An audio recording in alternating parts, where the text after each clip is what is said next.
السلام علیکم، میں ہوں عدنان عادل اور آپ دیکھ رہے ہیں پروگرام سیاست اور ریاست۔ میرے ساتھ ہیں معروف صحافی اور تجزیہ کار جناب ہارون الرشید صاحب، جو حالات حاضرہ پر اپنی آراء اور تبصرے ہمارے ساتھ شیئر کریں گے۔ ناظرین، آپ کو معلوم ہے کہ ملک میں ہر شخص کے منہ سے ایک ہی بات سننے میں مل رہی ہے کہ کیا الیکشن ہوں گے پنجاب میں یا نہیں ہوں گے۔ خیبر پختونخوا اور پنجاب میں الیکشن جو ہے وہ سب کا موضوع ہے۔ اس وقت یہ تھا کہ شاید سپریم کورٹ کا متفقہ فیصلہ آ گیا چند روز پہلے کہ الیکشن جو ہیں پنجاب میں 14 مئی کو کروا دیے جائیں، تو اب معاملہ طے ہو گیا۔ لیکن حکومت جو ہے اس نے یلغار کی ہوئی ہے۔ سپریم کورٹ کے چیف جسٹس سے مطالبہ کیا جا رہا ہے کہ وہ مستعفی ہوں۔ سپریم کورٹ کے ججوں کی جو تقسیم ہے اور خلفشار ہے وہ زیادہ واضح ہو کر سامنے آ گیا ہے۔ آج بھی ایک جسٹس اطہر من اللہ صاحب کا اختلافی نوٹ، اضافی نوٹ سامنے آیا ہے اور انہوں نے پھر یہ معاملہ اٹھا دیا ہے کہ پہلے جو فیصلہ ہوا تھا کہ از خود نوٹس نہیں لیا جانا چاہیے، وہ 4-3 کا تھا، 2-3 کا نہیں تھا، یعنی 4 جج جو تھے وہ اس حق میں تھے کہ از خود نوٹس نہ لیا جائے۔ تو مزید جو ہے وہ تنازع بڑھ گیا ہے اور جو سپریم کورٹ کے ججوں کی تقسیم ہے وہ مزید گہری ہو گئی ہے۔ ان تمام معاملات پر ہم ہارون صاحب سے بات کریں گے، لیکن یہ کہ ملک کی معیشت کے بارے میں بھی کچھ خبریں آ رہی ہیں۔ جیسے ہم سن رہے ہیں کہ سعودی عرب نے IMF کو یقین دہانی کرا دی ہے کہ $2 ارب وہ قرض پاکستان کو دے گا، رول اوور کرے یا قرض دے۔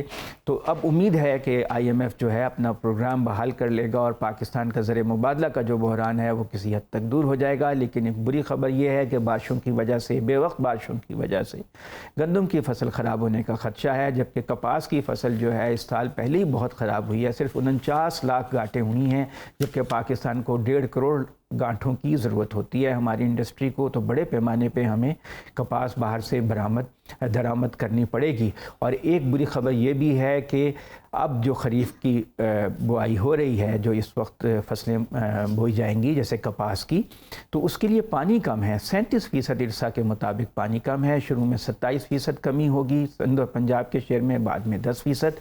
تو معاشی میدان میں جو مسائل ہیں بدستور موجود ہیں۔ گو کہ کچھ امید پیدا ہو گئی ہے کہ IMF کا پروگرام بحال ہونے سے معاملات کسی حد تک بہتر ہو سکتے ہیں۔ تو ہم بات شروع کرتے ہیں کہ جو سپریم کورٹ کا فیصلہ ہے اور جسے متنازع بنا دیا گیا ہے، قومی اسمبلی میں بھی ایک قرارداد کل منظور ہوئی 342 کے ہاؤس میں، صرف 42 ارکان نے اس پہ دستخط کیے، اہم وزراء، اہم لیڈروں نے اس پہ دستخط بھی نہیں کیے۔ کوئی 14-15% جو اسٹرینتھ تھی اسمبلی کی، صرف اس نے وہ منظور کی اور اس میں کہا گیا وزیر اعظم سے کہ اس فیصلے پر عمل نہ کریں۔ ماہرین کہتے ہیں کہ آئین کے آرٹیکل کے مطابق سپریم کورٹ کے بارے میں قومی اسمبلی میں ججز کا کنڈکٹ جو ہے وہ زیر بحث نہیں لایا جا سکتا، اور یہ جو بھی قرارداد منظور ہوئی ہے آئین کی خلاف ورزی ہے۔ ہارون صاحب، جو معاملہ گمبھیر ہوتا جا رہا ہے، آج جسٹس اطہر من اللہ صاحب کا بہت تفصیلی نوٹ آ گیا جس میں وہ کہہ رہے ہیں کہ سپریم کورٹ کو سیاسی معاملات میں دخل نہیں دینا چاہیے۔ خود جب تحریک عدم اعتماد پیش ہوئی تھی تو رات کو 12 بجے انہوں نے عدالت کھول لی تھی، اور اب وہ کہہ رہے ہیں کہ سیاسی معاملات میں دخل نہیں دینا چاہیے۔ تو کیا یہ کچھ تضاد بظاہر، میں تو مطلب ایک عام آدمی کا طور پر بات کر رہا ہوں کہ کچھ بھی ہو جائے الیکشن تو ہونے ہیں، یعنی کچھ حربے استعمال کر کے اس میں تھوڑی سی اور تاخیر شاید کی جا سکتی ہے۔ مثلا یہ ریفرنس داخل کر دیے جائیں، ایک تو چیف جسٹس کے خلاف سپریم جوڈیشل کونسل میں ایک درخواست ڈال دی گئی ہے، اور ججوں کے خلاف بھی ہے۔ لیکن کرائن یہ کہتے ہیں کہ وہ فورسز جو الیکشن کے مخالف ہیں وہ تھک رہی ہیں، وہ اپنا ہمت ان کی ٹوٹ رہی ہے۔ دیکھیے ریزولوشن پہ کتنے لوگوں نے دستخط کیے؟ 42 لوگوں نے، یعنی 12-14% کا ہاؤس ہے، 342 کا ہاؤس ہے۔ وزراء نے، وزیر قانون نے، وزیر داخلہ نے، وزیر خارجہ نے، بلاول بھٹو نے دستخط نہیں کیے، اور بہت سے لوگوں نے دستخط نہیں کیے۔ تو اس کا کیا مطلب ہے؟ اس کا مطلب یہ ہے کہ مؤثر ہے سپریم کورٹ کا فیصلہ۔ اچھا، انہیں کہہ رہے ہیں فل کورٹ بنائیں اور خود جو ہے وہ، اچھا گزاری یہ ہے۔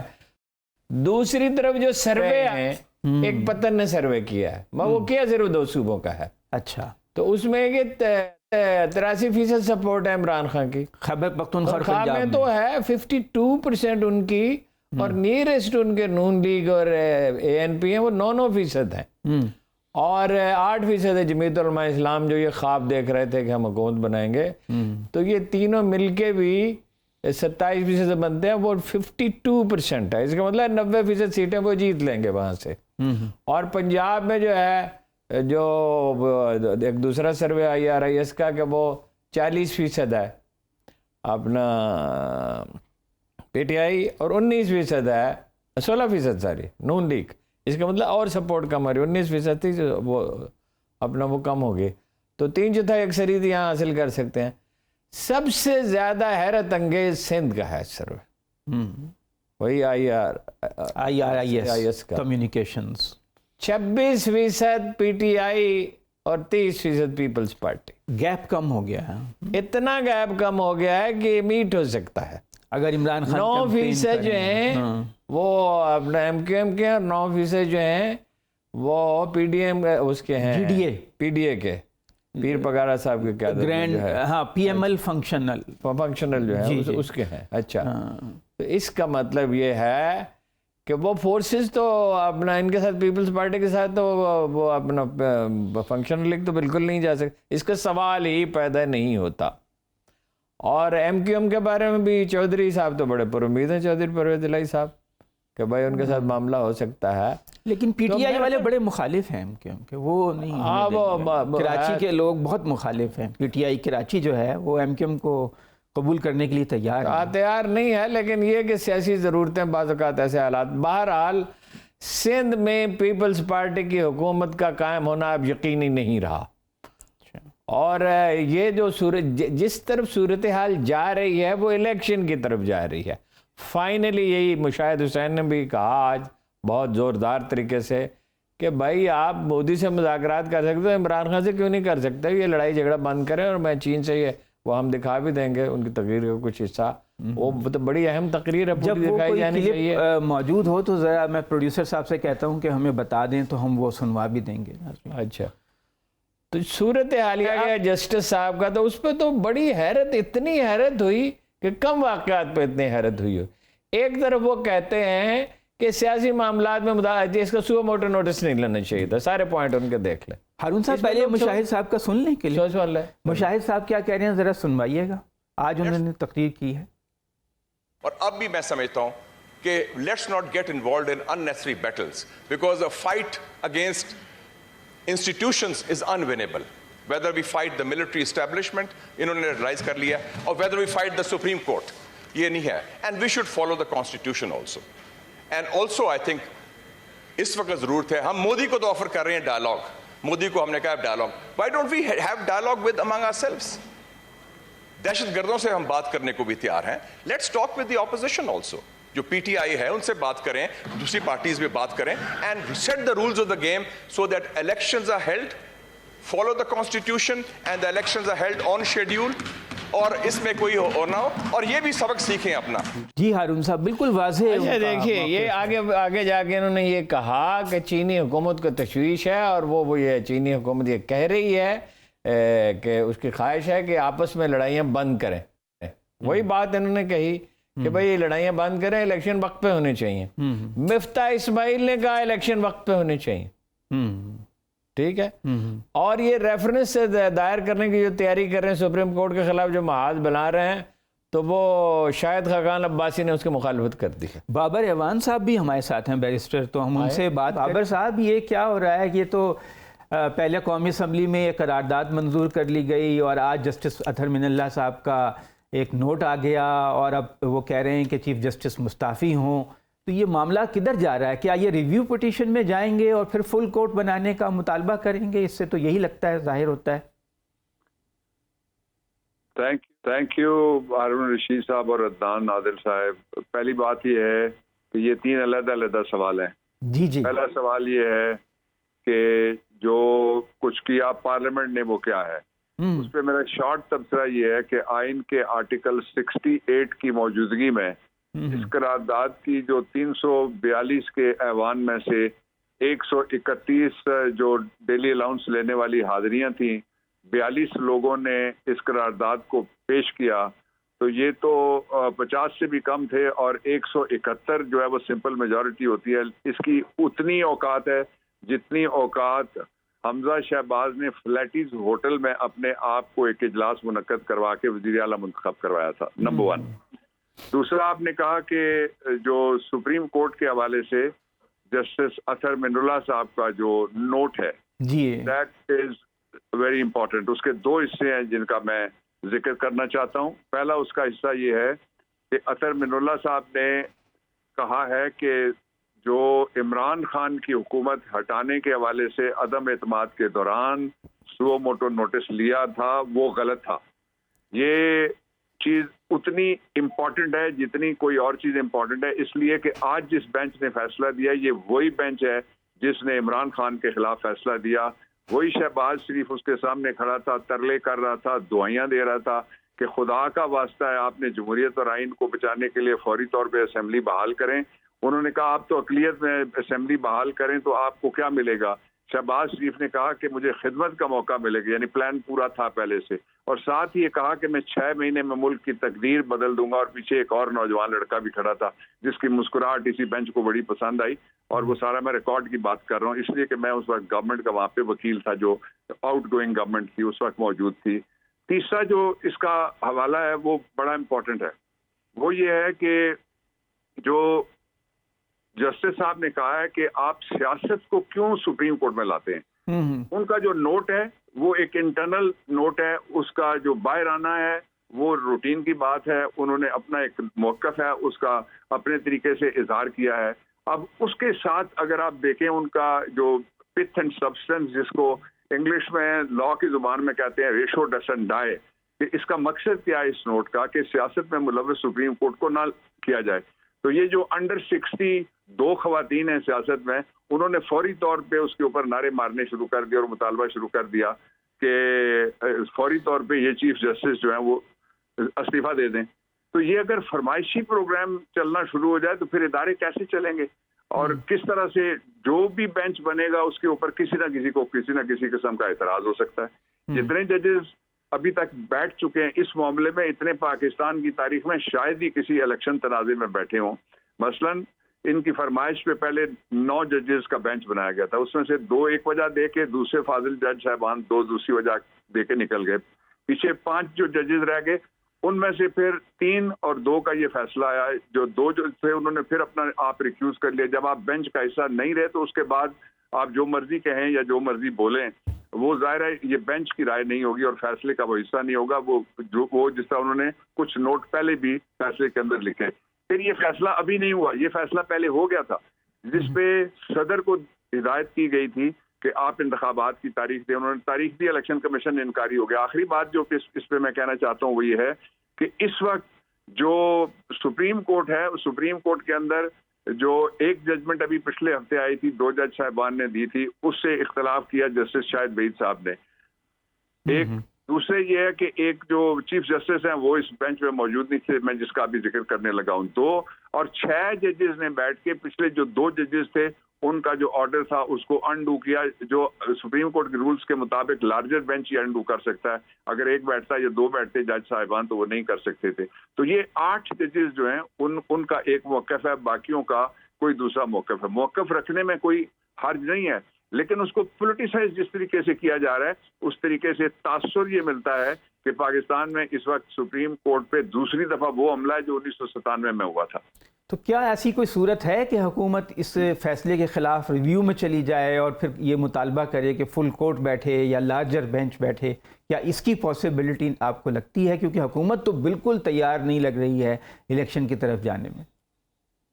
عدنان، یہ ایشو ہے اصلی جس کی طرف آپ نے اب اشارہ کیا ہے کہ کس چیز سے یہ سارا بھاگنے کا پروگرام ہے، کس کے لیے شور و غوغا ہے، کس کے لیے یہ بونچال ہے، اور کس کے لیے یہ 2 چائے کی، میں نے کہا جو انڈر 60 ہیں ان کی پیالیوں میں طوفان آیا ہوا ہے. یا تو وہ بدلہ لینا چاہتی ہیں جو ان کے ابا کے ساتھ زیادتی ہوئی تھی کہ چاچو جلوس لے کے لاہور ایئرپورٹ نہیں پہنچا تھا، 1 سال کہتا رہا آئیں گے تو وہاں پا دیں گے، لیکن نہیں پہنچ سکا. اور اگر بدلہ نہیں لینا چاہ رہی تو وہ پھر پاکستان پورے سے بدلہ لینا چاہ رہی ہیں کہ ان کے ابا کو بلا کے کیوں نہیں اقتدار ان کے قدموں میں نچھاور کیا جاتا. جو اصل ایشو ہے، آپ نے کہا کہ یہ کس بات کا جھگڑا ہے، جھگڑا تو وہ ہے جو آپ نے پہلے بتا دیا. دوسرا جو اس کے ساتھ الائڈ پہلو ہے وہ یہ ہے کہ سپریم کورٹ آف پاکستان کے پاس 2 آپشنز ہوتے ہیں جب وہ کوئی ججمنٹ آ جاتی ہے. ایک تو یہ کہ ریویو میں جاتے ہیں لوگ، وہ 188 ہے کانسٹیٹیوشن کا جس کے اندر وہ ایک سبسٹانشل ایک ان کو ملتا ہے، اور وہ چیف جسٹس کی مرضی ہے. اور اس کے اوپر ریویو کے اوپر بڑے بینچ بیٹھنے کی بہت ہی کم کوئی مثال ہوتی جو شاید میرے علم میں نہیں ہے. ریویو میں